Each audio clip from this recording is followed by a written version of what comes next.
Aí você olha, fala de fair play financeiro, manda o Palmeiras, o Corinthians olhar. O que o Corinthians vai olhar de fair play financeiro se ele está devendo o Ranieri hoje ao Cuiabá? Fair play financeiro não é só investimento, não. Você tá devendo, você não pode contratar, irmão.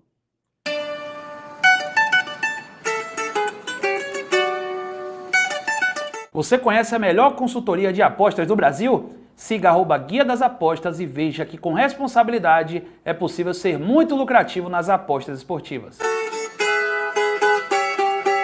O Chan Ribeiro, estou aguardando a sobremesa pudim de morango. Alô, Texto. Boa. Aliás, é interessante essa provocação, porque muita gente cobra... Começou o grita, né? De fair play financeiro, principalmente porque algumas equipes que antes tinham um privilégio financeiro vindo dos patrocinadores, vindo dos direitos de transmissão, acabavam sobressaindo em relação a outras equipes mais organizadas. Hoje nós temos 2 exemplos de como o trabalho pode ser feito de maneiras diferentes. Mesmo sem ser uma SAF constituída, porque existe a SAF do Fortaleza, em que o Marcelo Paz é o CEO, mas não existe um investimento na SAF, o Fortaleza hoje briga por um título do Campeonato Brasileiro. É difícil para eles engolirem isso. E é mais difícil ainda você ter 2 nordestinos entre os 10 brigando por uma vaga de Libertadores da América, por exemplo. Exato. Então, assim, eles achavam que o Fortaleza não iria chegar. Achavam que o Bahia seria a justificativa, o investimento feito pelo Grupo City em relação às contratações. Mas se a gente for verificar o enxerto que o Botafogo fez do próprio Textor em relação à receita dele, é algo para poder ele olhar no espelho e dizer, olha essa que eu tô falando. Ele faz uma cortina de fumaça, né? Isso. Faz uma... Aí você olha, fala de fair play financeiro, manda o Palmeiras, o Corinthians olhar. O que o Corinthians vai olhar de fair play financeiro se ele tá devendo o Ranieri hoje ao Cuiabá? Fair play financeiro não é só investimento, não. Você tá devendo, você não pode contratar, irmão.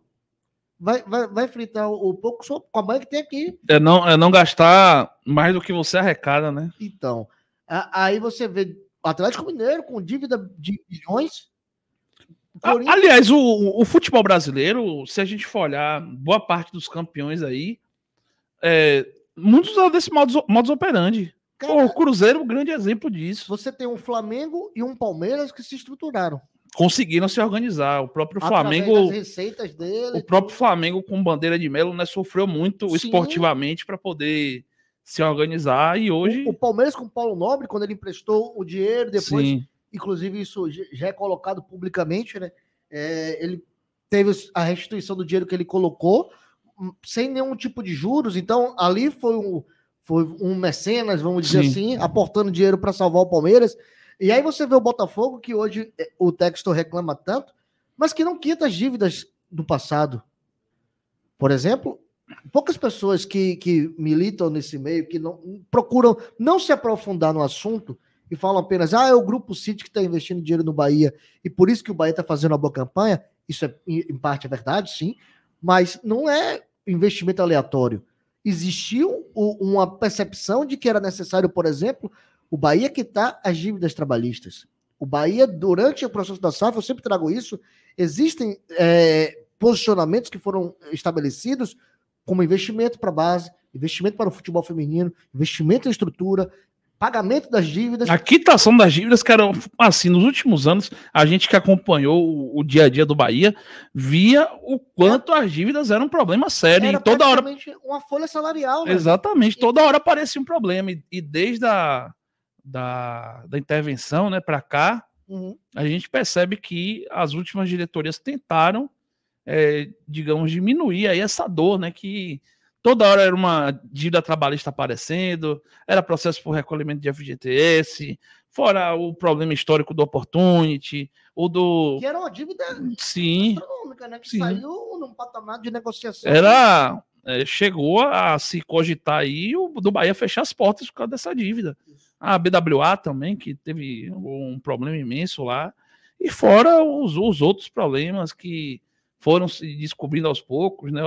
A própria questão da cidade tricolor e fazendão, que foi um problema imenso. Então, É um negócio assim, você olhar hoje, 2024, o Bahia com suas dívidas quitadas, podendo respirar, é algo a se celebrar, antes de qualquer resultado esportivo. É claro que o torcedor anseia pelo Bahia buscar aí Libertadores, buscar título, entre aspas, dinheiro infinito para contratar, né? E quem sabe que não é isso. Não é, e a gente sabe que não é.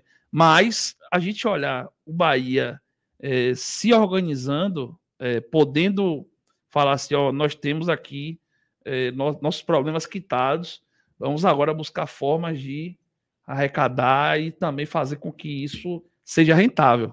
E até, Uli, a gente trazer esse momento da SAF e falar da intervenção, da importância da intervenção para o momento do Bahia hoje fazer parte do maior conglomerado de futebol, que é o Grupo City, foi determinante porque teve que se fazer um apanhado da dívida do Bahia.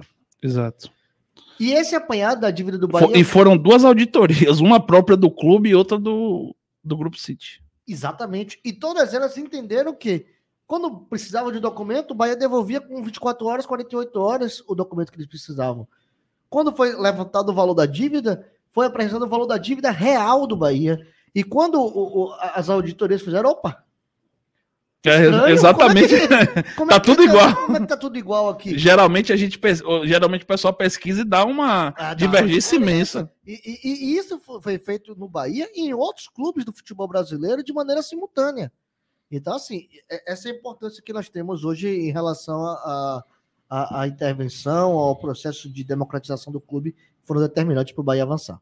É a organização, é isso que faz a diferença, é isso que a longo prazo vai colocar o Bahia nas primeiras posições. Hoje o Bahia no Brasileirão está na 7ª posição, com 35